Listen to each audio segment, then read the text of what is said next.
Samsung, LG, Hyundai, vous le savez, la plupart des joujoux high-tech que nous affectionnons sont fabriqués en Corée par des marques coréennes. Mais comment ça se passe à l'intérieur de ces sociétés incroyables?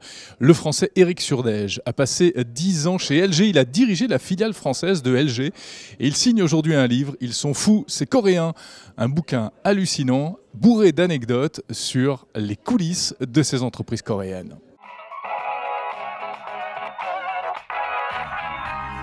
Je pense que le souvenir anecdotique sur la forme le plus impressionnant aura été mes 3 semaines et demie d'immersion dans un camp de formation après être passé Sangmu, c'est-à-dire dans le top des 400, où pendant 3 semaines et demie dans le froid de l'hiver coréen à -15, j'ai travaillé de 7h30 du matin jusqu'à 21h30 le week-end et 23h30 la semaine, avec des surveillants derrière mon dos pour être sûr que j'apprenais et que je restituais, et avec une vingtaine de Coréens jour et nuit.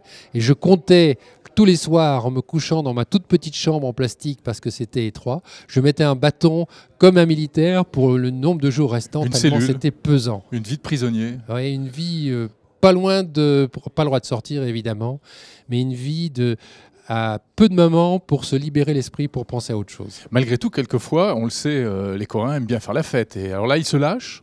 C'est-à-dire que dès que l'aspect factuel est terminé, quand en fin de journée, ils vont évacuer en parlant, en chantant et en buvant beaucoup. Et quand on boit beaucoup, comme ils ont un métabolisme qui globalement les fait tenir beaucoup moins l'alcool que les Européens, ça part très vite un peu en dérive totale.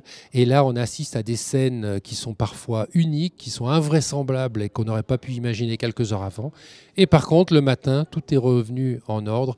Et les amis de la veille, les amis d'un soir, les amis d'un verre sont devenus des chefs qui deviennent rebelles et difficiles et durs.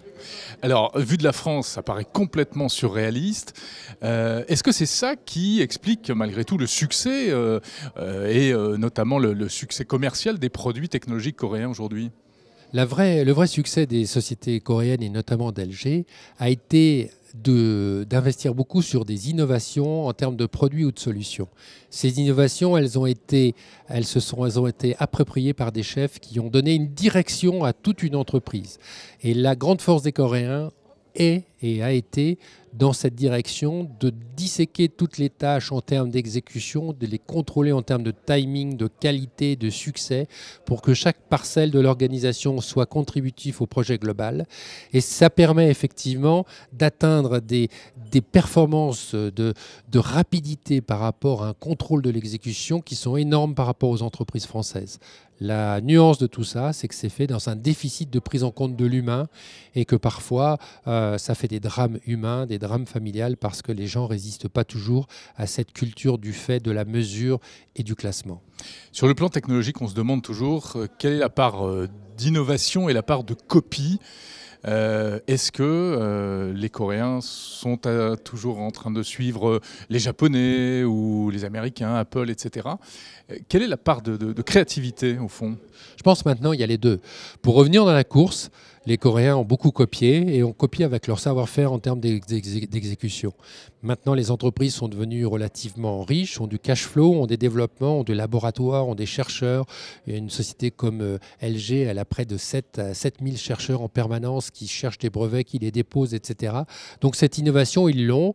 Parfois, ils ne l'ont pas, ils passent à côté, donc ils copient très vite en termes de capacité à copier vite et à exécuter.